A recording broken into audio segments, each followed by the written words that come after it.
de tout mettre en commun? C'est qui décide au Ciresco?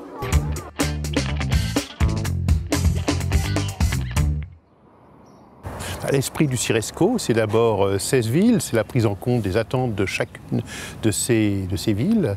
C'est un établissement public. Il est composé d'élus qui représentent tous les conseils municipaux des 16 villes qui sont membres du syndicat intercommunal.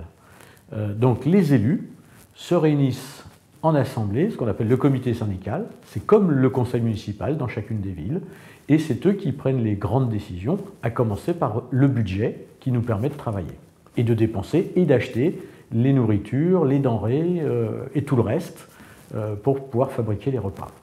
Aujourd'hui, le Ciresco comprend 140 agents. Pour 90%, ils sont fonctionnaires territoriaux. C'est une équipe.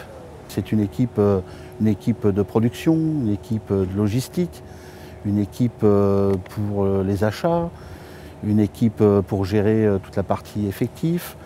La grande force du Ciresco, c'est avant tout des femmes et des hommes passionnés par leur métier. Nos cuisiniers ont à cœur de produire tous ces repas pour vraiment faire plaisir aux enfants. Au Ciresco, les décideurs sont les élus des villes et sont au contact de la population qui mange au quotidien dans les restaurants scolaires. On est donc extrêmement attaché à la qualité des denrées qu'on met dans l'assiette et c'est la raison pour laquelle on fait appel souvent à des producteurs locaux quand c'est possible, à du bio et à des produits labellisés, des produits de qualité.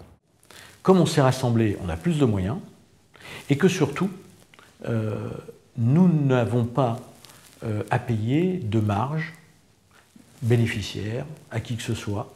Donc l'ensemble des moyens que nous donnent les villes sont mis dans l'assiette. Le budget du Ciresco, c'est 24 millions d'euros, dont 60% dédiés à la matière première, soit 14 millions.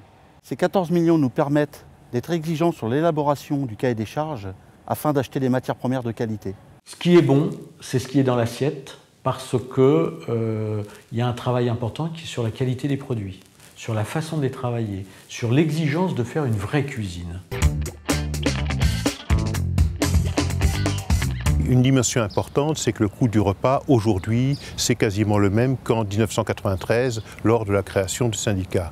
Simplement parce que le nombre de villes adhérentes a augmenté, on a pu ainsi rationaliser nos marchés publics et en même temps ne pas en rabattre sur la qualité et sur les investissements.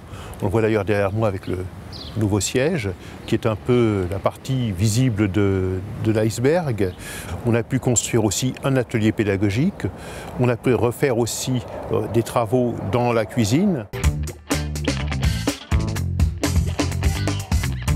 Et de plus en plus, on passe du temps à discuter, à réfléchir ensemble, dans le respect de chacun, sur le contenu des plats, des menus, de la restauration, quelle cuisine, qu'est-ce qu'on veut manger, comment on veut le manger.